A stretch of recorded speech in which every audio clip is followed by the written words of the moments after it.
Learn how to make different shades of yellow frosting for cakes, cupcakes, and cookies.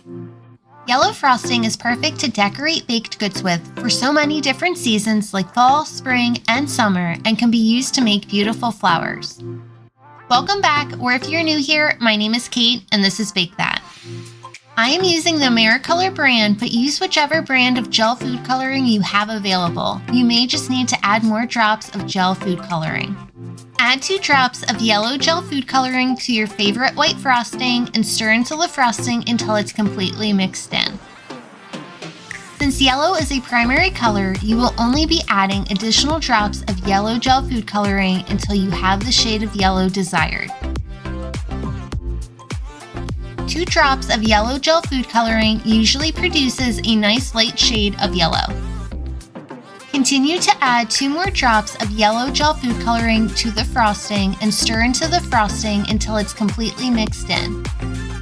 I suggest using gel food coloring since gel food coloring is more concentrated than liquid food coloring and you will get the colors you are looking for much quicker.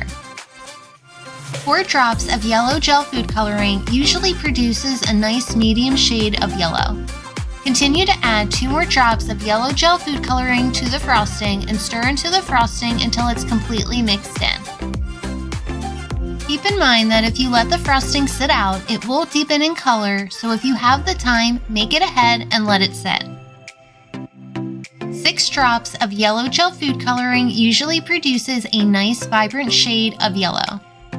There are countless ways to use yellow frosting, such as decorating fall leaves, adding a bright sun to a cake, or piping beautiful flowers.